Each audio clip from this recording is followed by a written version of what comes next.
So good afternoon, everyone. Thank you for making the trek to see one of the last sessions at All Things Open.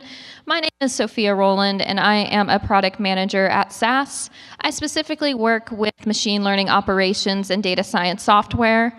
Previously, I was a data scientist before making the jump over to product management.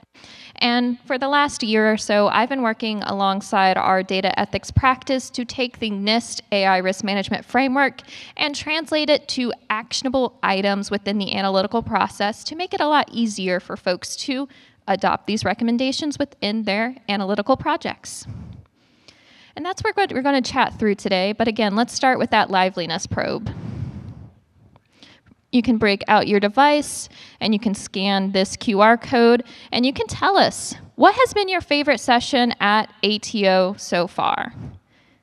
I'll give you all a few seconds. If you say my session, I will know that you're doing it exclusively for my ego. I appreciate you. Thank you. Or that you're easily bought by Halloween candy. Let's see, lunch. A good answer, a good answer. Deep dive into vector search technology and tools. Very important, especially if you're building a process using a retrieval augmented generation. Dependency management. Yes, I do a lot with dependency management. Starting a FOSS fund. Networking and databases. Ooh, people really like vector databases. Kelly's got a shout out by name. You're going to need a test for that. Agreed. AI Alliance, Riot, and beer. That one must have been an interesting session. Open telemetry, training and serving large language models in Kubernetes. Social hour, another one for Riot, how to build your own Copilot. I did watch that one too. I really liked it. Buying booze with a JSON token. That was interesting. I did like that one. I saw that. 4-player Pac-Man. I hope you won. I'm assuming if it was your favorite, you're probably the winner. All right. Candy. Standing at SAS booth. Congrats. All right. I got another question for y'all, so I'm going to move along. This one's a multiple choice. You can answer multiple items, so it doesn't have to just be one. But I'm interested in what your role in analytics is. Are you building machine learning models in AI? Are you using them, deploying them, managing them? We got, I'm new and here to learn. Perfect, you're in a great place. Other, we have a lot of users here. Oh, we have some builders, some deployers. Looks like we have a really good mix. I'm glad to see that other isn't the top answer. It's coming to the top. Does anyone want to shout out what they mean by other? What have I missed on the list? A lot of people have answered it, so I know someone can shout something out. All right, maybe we're using AI for evil purposes, and that's the other. We don't want to share. All right, last poll question I have for you. And do you consider responsible, trustworthy, ethical AI standards when building or using your AI? Are you a user and that plays a role into whether or not you decide to use an AI or a machine learning model? Maybe you don't even care. If you're a builder, is it something that's important to you because ethically you think it's the right thing to do? Or perhaps it's because you want to comply with external regulations or internal standards? No, but should I care?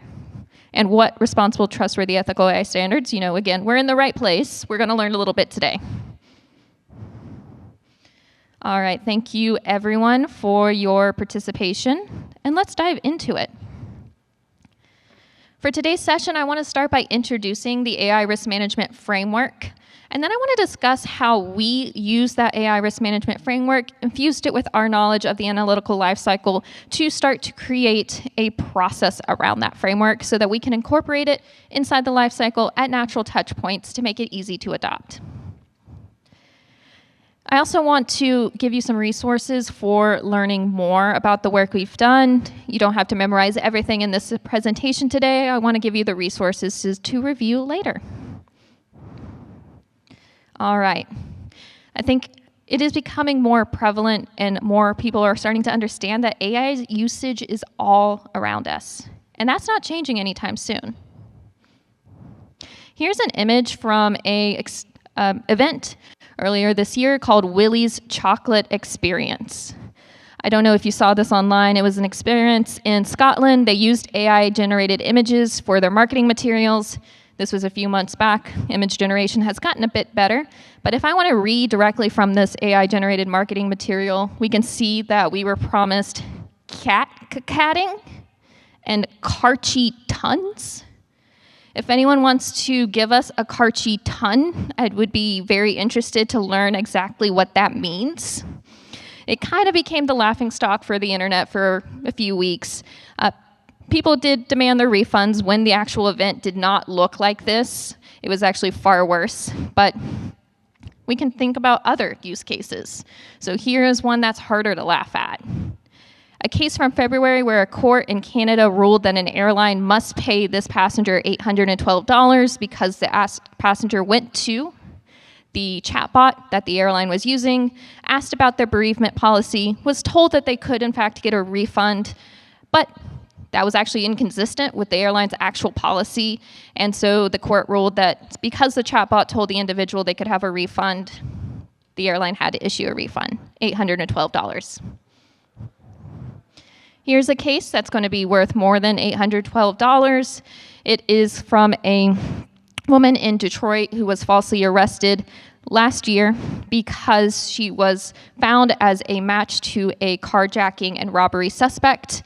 Now, the issue is that, well, one, this used an image of her that was over 8 years old, and two, she was 8 months pregnant at that time, visibly 8 months pregnant, and pregnancy was not in the description of the suspect at all. Regardless, she was arrested, she was able to prove her innocence, and now she is suing the city of Detroit because of that false arrest. Unfortunately, that's actually not the first time that the city of Detroit had used a facial recognition technology and falsely arrested an individual. It had happened twice before, and all three instances were an individual of color that was falsely arrested. Now, hold on, I'm going to go back. It was not long, it was earlier this year, about June. I'm going to get his name here from the notes. Robert Williams, he was falsely arrested in 2020 by the city of Detroit using the same facial recognition technology, and then he reached a settlement this past June with the city of Detroit, and it involves that now the city of Detroit has to have training on the use of AI recognition technology, and they are requiring additional evidence. As we can see, that AI usage is all around us, and I want you to be aware of that there is irresponsible use of AI all around us. And this irresponsible usage is going to incur a cost, even if it's not always a financial cost or clearly evident. And so we're seeing organizations worldwide start to push to develop standards and best practices around the use of responsible and trustworthy AI. Here in the US, we have one organization called the National Institute of Standards and Technology, also known as NIST, and they have developed the AI Risk Management Framework. This is to improve the ability of organizations to incorporate trustworthiness into the design, development, use, and evaluation of their AI products, services, and systems. They have broke it down into these 4 categories: map, measure, govern, and manage. And some of their recommendations are more so organizational capabilities. Some of them are very specific to best practices to incorporate into your analytics projects and the building of your AI systems. So we're really going to be focusing on the parts that we can put in a repeatable process that we can leverage every time we're building a new analytical project. And we selected this particular framework as our starting point. It is very robust. You're, of course, welcome to go and start reviewing it, but it is one that we can see influencing global standards moving forward. So we have a quote here from our data ethics practice about why we chose this particular framework. So what we have done is we've taken these recommendations about the analytical projects and we've mapped them to activities in the analytics lifecycle. So pulling this back, what is the analytics lifecycle? It is a repeatable, overarching process that we see analytical projects starting to take. They always start with a goal, a question, a business problem that we are trying to solve. If I offer an individual a loan, will they pay me back or will they default? If someone sees this ad, will they click on it? Will they buy the product? If I have a limited budget, how can I direct services within my organization to be most beneficial to our stakeholders? Analytics is going to be driven with a purpose in mind. And by making a better decision using analytics, is there a specific outcome that my organization can improve and do better? Now that we are happy with our goal, we're going to find the data to support that goal. We're going to access it. We're going to prepare it. And then we're going to build an analytical object using that data, often called a model, but it doesn't necessarily need to be a model. Perhaps it's just a dashboard. Afterwards, we need to put these analytical objects in a place and location where they can be used for decision making. So I may build a model that says this individual has a 46% chance of defaulting. Or I might have another model that says this individual has a 12% chance of clicking on this ad and a 45% chance of clicking on this ad. How do I get these models, these outcome of the analytics, into a place where they can actually be used to make decisions? And it does depend on the various use cases. So maybe I want my loan officers to see that probability of default when they're working with the customer. Maybe I want to build an automated system that's going to serve that ad that has the highest propensity of being clicked on. I am deciding to put these assets in the location where they're most useful so that we can actually make that decision better and improve that outcome. And just a little aside about what is a machine learning model when I'm talking about models, there's various different types of machine learning, but if I want to make it simplified, I'm thinking about supervised machine learning, and ultimately it starts with data that is tagged with our outcome. It's data that's happened in the past. So I might have a database with individuals who did default when they were offered a loan and individuals who paid it back in full. And I'm using this data to essentially write out a function that takes input, the information about that loan borrower. They're going to be things like their debt to income ratio, how much money they owe, whether or not they have any derogatory reports. And I'm going to build out a function on that so that I can take those inputs and I can predict their chance of defaulting. That is my model. And so this allows me down the line in the future, whenever someone's applying for a loan and I don't know if they're going to default or not, I say this is my data with outcomes. I take my model, which is actually my function, I feed the inputs through, and I get a recommendation. I might get my probability. This person has this % chance of defaulting.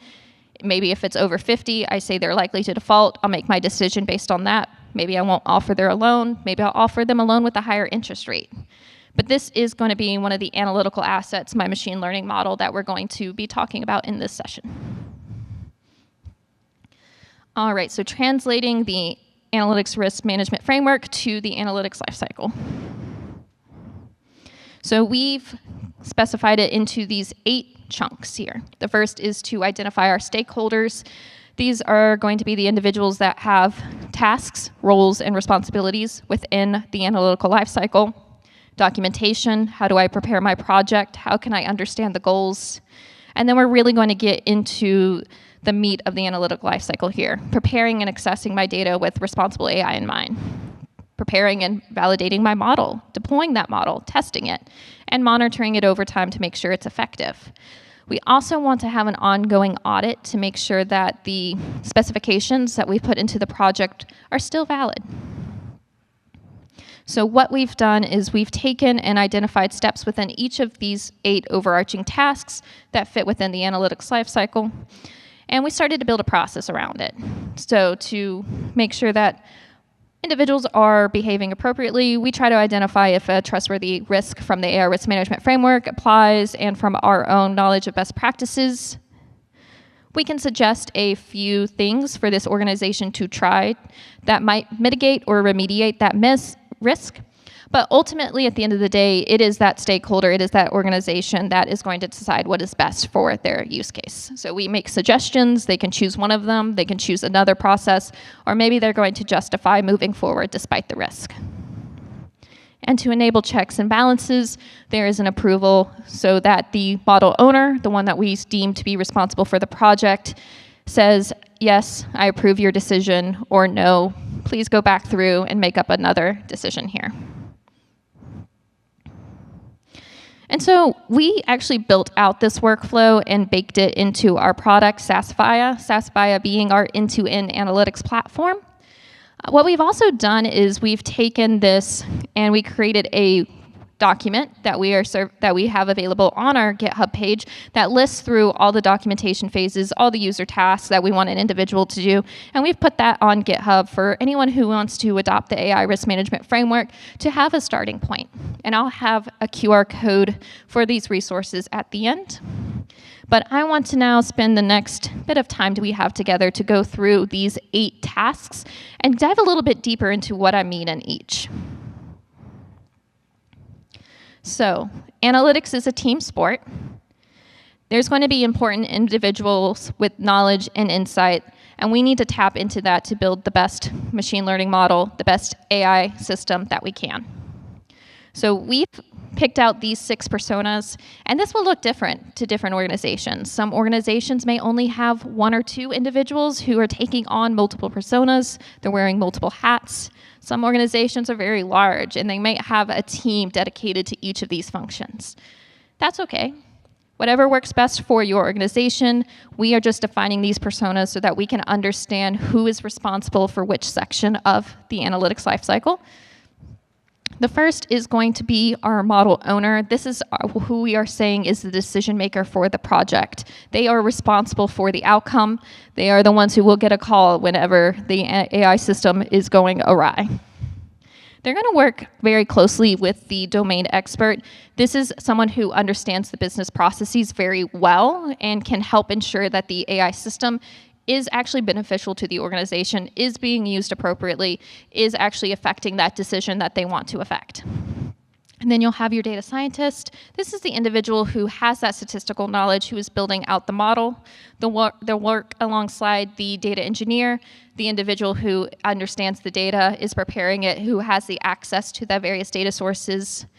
MLOps engineer, sometimes this is IT at different organizations, but they're the ones who know how to deploy the model, how to integrate it into business processes so that it is being used effectively. And then the model risk owner is the individual who is managing and documenting model risk. So first step, just identify who is the roles and responsibilities, nice and easy. Next, we want them to centralize their project knowledge. These personas are going to have different tasks assigned to them to document, to understand, to think through, to make sure that that project is well defined and is something that can have a business impact value. So putting together this documentation really helps define the project itself. It helps level set that understanding of what is our goal, what are we trying to do. You can almost think of this as like the project vision statement. This helps us understand the usage, the limitations, the thresholds for action, and by centralizing this knowledge, it makes it really easy if there is churn on your team. Someone rolls off, someone needs to roll back on, they can easily find where you were. And of course, this is a living document. You're not going to define the project once and say nothing ever changes. This is just a way for you to have a single self-service location to understand what you're trying to do together. So looking at the different tasks, our model owner, our domain expert, they're working together to define the project usage, the purpose. Who are the end users? How will this project be used? Is there already baseline metrics for how we're making this decision today? We want to make sure that our project provides lift above what we're currently doing to make sure that we are getting a return on the investment that we're putting into it. Feedback strategy. Do we have a way for the people who are using the AI system to let us know when things go awry, when things go wrong? What about the people who are affected by the decision of the AI system? Can they let us know that they want to appeal the decision? Lots of things here to really think through to align with the AI risk management framework. We also have our data scientists. Again, they have that statistical acumen to understand about, all right, what is good performance for this model? What is performance that is worrisome that we need to take action on? The data engineer is really looking at how well and how healthy that data set that's feeding the model. With data science, you often hear garbage in, garbage out. We want to make sure that the data that we're using is fresh, it's recent, it is representative of what we're trying to solve. Our MLOps engineer, our IT resource, they understand these systems that will be used to deploy the model and to integrate with so that it does affect decision making, whether that is a dashboard that our executives see or that's an automated decisioning process where a website can automatically change what's being viewed to the user. And of course, our model risk owner, the individual who is really thinking about the potential negative impacts. If a model makes a wrong decision, you might have an opportunity cost, there's lost revenue, or you might actually be losing revenue because of the model's wrong decision. If your model is behaving badly, as some of the previous use cases we heard, you might have reputational or legal risks that you're being exposed to. This is the individual who's really thinking through and documenting what those risks are. All right, so step 2, we've defined our stakeholders, we've documented our project, we know what our project's going to be. Let's actually start building. We're going to start here with our data engineers who are reviewing potential data privacy, data bias concerns as they're starting to prepare the data set for modeling. So things that the data engineer needs to be aware of is personally identifiable information. Can someone be identified based on the data that you have available? Protected classes or sensitive variables. This is going to be information like gender or race. Proxy variables. These are variables that can be used to infer gender, race, or other protected classes. For example, in healthcare, pregnancy is a proxy variable for sex. If you've been pregnant, then you were born female. Not 100% accurate, but it does provide a little bit more information on that sensitive variable. Another known proxy variable is zip code. Zip code does correlate with race. And if you're using zip code in your model, you have to be aware that it could be used to predict someone's racial identity. And then we also want to look at how well the data represents the target population. So if we are building a model that we want, a healthcare model that's going to be applied to people here in North Carolina, perhaps the data that we're using for training, the data with the outcomes, came from South Carolina. Probably not a big risk. What about if it came from California? Is that going to represent the population of North Carolina well? Or maybe you have a large language model that you're using that was trained in China, and it's an expert on Mandarin and Cantonese. Do we think that large language model is going to be really great for our use cases here in the US? Things to keep in consideration when we are preparing our data. Now, we have actions to mitigate these risks. Again, sometimes these risks are unavoidable, so we do ask users to justify moving forward despite the risks, understanding the potential implications. But things we can do for these risks, we can do things like removing or masking personally identifiable information, similar with protected classes and proxy variables, just being extra cautious around some of these proxy variables. I would petition to keep the data but not within the analytical base table, not as an input within the model. There is some really great testing you can do for bias and fairness with these sensitive variables. So not inputs to the model, but really good for validating that your model is not treating people differently. And then, of course, representativeness. If your data doesn't represent the population that your model is being applied to, you can collect new data. You can do some sampling techniques, oversample or undersample. And now we also have synthetic data that you can generate too. So lots of things to think about when you're preparing your data for the model. And of course, you can start to decide what's best for your project. All right, so we have our analytical base table. This is what's going to train our machine learning models. So going into machine learning model training, our data scientists or our model developers, they're going to be building these models. And we want them to assess the models on the performance, bias and fairness, and explainability. First, is your model performing as well as it should? If you have a baseline for how accurate this decision can be made or how accurate you can decide, very good baseline to make sure that your model is providing lift to this use case. If your model isn't as predictive as a human being, if someone can just say yes or no much better than your model, you might want to go back to the drawing board and keep trying to retrain that model or continue to use the individual who's very predictive. There are various metrics to assess performance. It depends on the type of model you're using, but again, this is all up at the data scientist's alleyway. Now, bias and fairness, so there are a few different metrics that you can look for in bias and fairness. So you have predictive bias. So this is my model predicting differently for individuals who have different classes.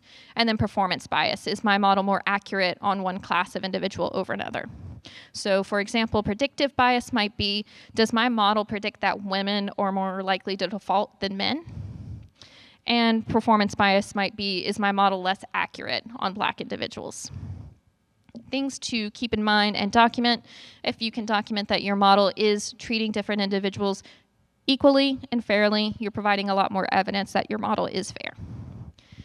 Last piece is explainability. Can you understand how your model is making a prediction, how your model is taking the inputs and generating that output?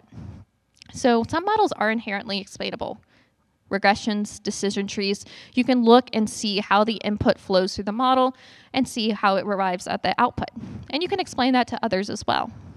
Some models are not inherently explainable, so there is a variety of techniques to make sure that your model is, that you understand what your model is doing so that you can provide the justification that it is fair. So you have global techniques. These are making generalizations about your model at a high level. This includes partial dependence and ICE. And you can also do this at the individual level. One observation, you can say, all right, here's how the inputs affected that output. And again, very helpful for making sure that your model is behaving as you think it should, that it is treating individuals fairly, that there's nothing uncouth going on. If you don't know how your model is making a prediction, that's generally a red flag. So we're taking all of that together as we start to compare our models side by side. We generally think of champion and challenger models. So data scientists may not develop one model. They may develop a set of models. And it is up to the team to decide which is the best model for production. We label that the champion model. But sometimes you want to keep a few challenger models, models that have high potential that you might want to monitor over time to see like if the challenger exceeds the champion.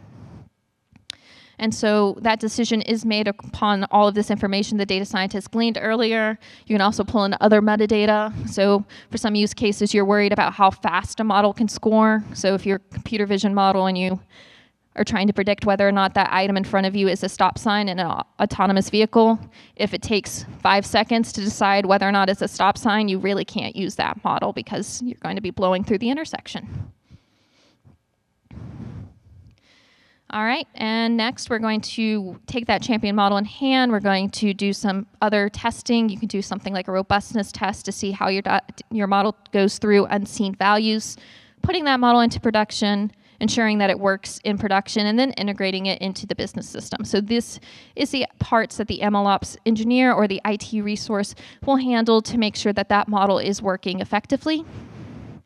And you also want to make sure that you are monitoring that model. I know we have a lot of vendors looking at observability of systems.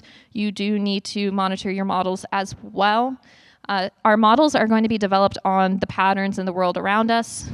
Our world, it's ever-changing. Nothing's going to stay the same. That means that our model, which is based upon these static patterns that it found, it will become less effective over time. And this is a known process called model decay. So we need ongoing monitoring of that model to let us know when it is time for us to take action. When do we potentially need to put a new model in production? If we have a set of challenger models, we can compare those models and see if the same decay has affected those, and then quickly make a swap. Sometimes we need to retrain models on fresh data so that we are building and putting those models back into production. This is also a great time to evaluate whether or not our project is useful. Are we getting the lift that we thought we would from this analytical project? And then sometimes we decide that our model may have an alert upon it to say this model needs to review, and we may decide we're going to move forward for another cycle to make sure that this trend that we've seen about the model decay is holding true. So there are some seasonality trends in some industries that makes moving forward justified. I know I've spoken with a lot of individuals in the fraud space, and Black Friday is always an anomaly. There's a lot of spending in Black Friday, and it's actually, you see very low rates of fraud, much more rates of true, genuine transactions. The last piece is a recurring audit of the analytical project. So we want to make sure that the context, the specifications, the project goals are the same. Are our individuals as stakeholders still the same? Has anyone rolled off the project? Are they still a contact? Maybe we want to fix that. Or has anyone rolled on? Are the documentation, the limitations, or goals still the same? Has anything changed with the data? Perhaps there's new variables that are available that we can use to build a machine learning model. Are our models still effective? Or maybe there's more machine learning types that we can leverage that might build a more accurate model. And the last piece, of course, is analyzing, is this project still useful? Are we getting a return on our investment?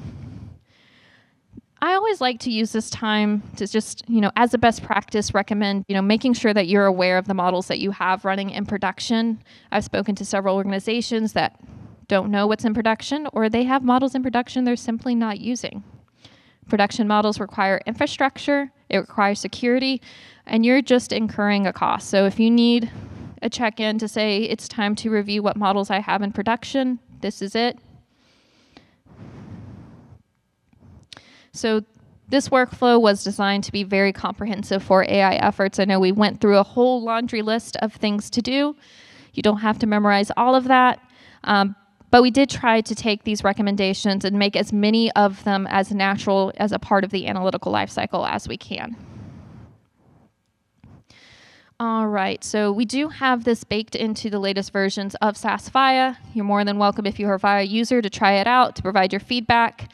We also have this QR code to an article here where I speak again about all the different steps we just went through. We also have a link to the GitHub page where you can start to download this Word document. And we have the time, so I'm going to click into the Word document, or not. Let me Alt-Tab until I open it. Nope, not that one.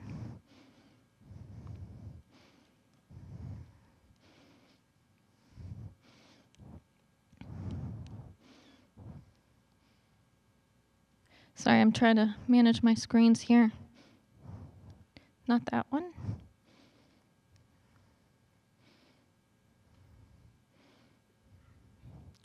Okay, I embedded a Word document, and that was my bad because it does not, every time I click, it moves forward. So there we go. Okay, here we go. And I need to drag it onto the screen. I can do this. Or no, I can't. Is there a way to drag? It is a Word document. Let's...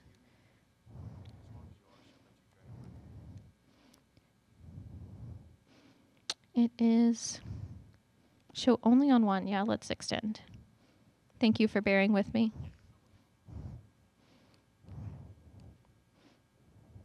I did want to show you the Word document that we have created so that you can see what you're getting yourself into when you download it from our GitHub page. There we go. All right, I'm going to make it a little bit bigger. So this is what you are getting from the GitHub page. This is going to go through the steps that we've mentioned here today.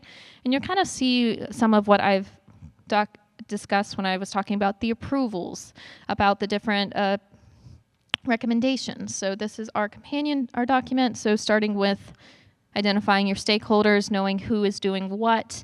And you'll see throughout this document, if you want to test whether or not we are actually adhering to these recommendations, you'll see pieces like this is in guidance with measure 2.8 of the risk framework, and you can click the link and actually find and open up where we were talking about this in the NIST document.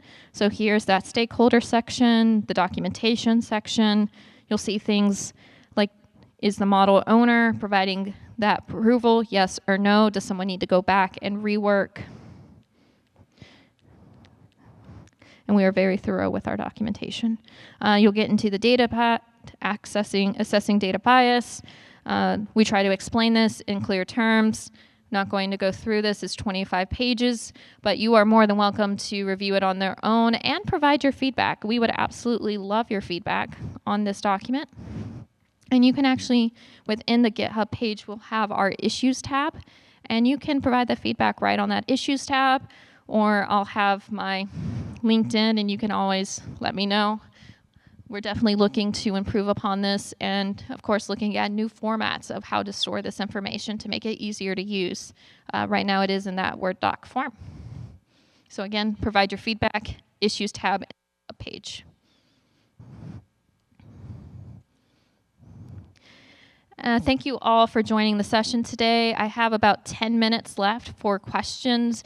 If there are more questions that appear, if you want some of this information, you of course can add me here on LinkedIn, send me a message with what information you're looking to see, and I am happy to help out and send you whatever aspect you want from this different presentation. All right, I do have, this is actually supposed to be the Q&A. That didn't work as intended. If anyone has any questions, you are more than welcome to ask. We have 8 minutes together. Yes.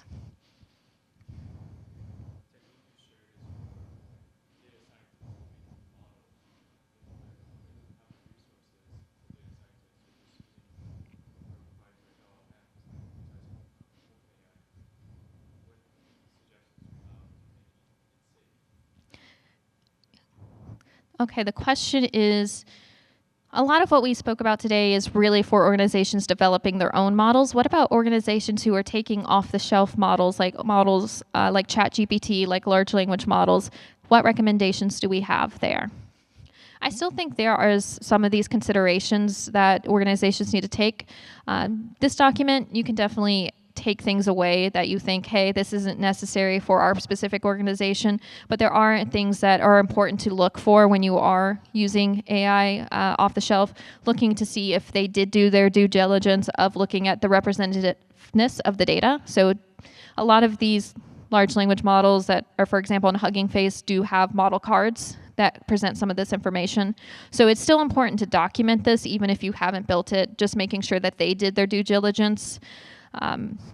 And of course, you might have fewer stakeholders, but it would definitely be a pared down, but there's a lot of these recommendations that are still suggested. With large language models specifically, there's going to be a whole unique set of metrics to make sure that they're looking out for. So number of hallucinations, accuracy, sentiment, but a lot of it still applies.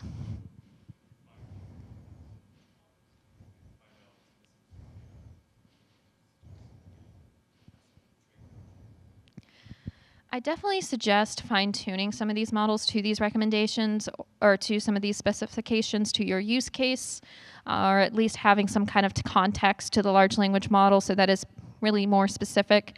You will find sometimes that large language models are overkill. Sometimes a small language model will do for this use case, a small language model that's trained specifically to your particular use case. Yeah, no worries. Is there any other questions? Oh, it did start working. Fantastic. Is the AI risk management framework openly licensed? Can anyone use it, fork it, modify, share it? We are on GitHub. I'll have to check which license that we are using for this particular project. You are allowed to, I believe, fork it. I've done that before. You're openly allowed to share it. The AI risk management framework's from NIST, so they have it openly available. This is just our interpretation of some of these recommendations, and yeah, you're free to share it. Criteria for explainability is fascinating. How is explainability measured? So there are a few techniques for explainability that I absolutely love. And so the measurements kind of vary depending on the technique that you're using. So you have something like LIME, which is a linearly interpretable model agnostic approach. And essentially it trains a regression on top of that particular data point that's fit to the rest of the modeling plane. And so it becomes a regression. And a regression, when you're looking at how that is explainable, it's going to be the particular values that are going to be assigned to each input. So it's just multiplication. A regression is y equals mx plus b. You have a logistic regression, which adds a little bit of complexity on that. But you're really looking at the values that you're using to multiply times the input. There's quite a few different explainability techniques. I saw there's a really good free book on GitHub that goes through a lot of these, including something like a counterfactual. Counterfactuals are sometimes hard to calculate, but they're really good if you can find one. And essentially, it's when you have two data points where they have different outcomes, and there's just one or two tweaks between them. And it's really good for example, if you're trying to say, why was I denied this loan? And you can say, well, if there's this counterfactual, almost everything's the same except their credit score is 100 points higher. Really good, because then you can say, hey, you need to raise your credit score, and we would approve your loan. It's not really great if it's like, oh, this person was male and this person was female, and that's the only difference. That shows that you need to do some work on your machine learning model. Is there further recommendations or advice when it comes to using synthetic data to ensure the model is operating ethically? Oh, synthetic data is its own can of worms that you do open up here. So synthetic data is very useful if there is missingness in your data. You don't have the right representation of data. But again, it is itself its own machine learning model, and there are risks associated with it as well. I know we had a really good talk at SAS Innovate that someone did specifically about this, so it could definitely take its own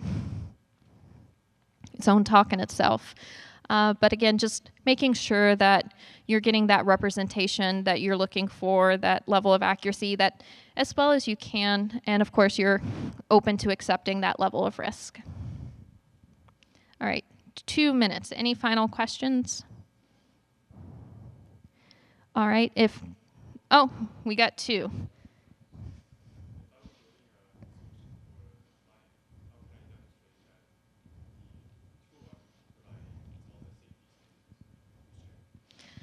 So the question is, how can I show a client, if I'm building a tool, that I'm adhering to these safety standards? And that's really that document, as you're filling it out, the more documentation you can provide about the model, the better. Having those measures across the various different pieces, like here's how my model compares performance-wise on this individual versus an individual of this race or this gender, just showing that they are pretty equal. And just compiling all this documentation is a really good start. You can always add layers of visualizations on top of this. You can incorporate it into a model card to make it easy to understand and view. But the documentation is definitely the first step. I see Fred.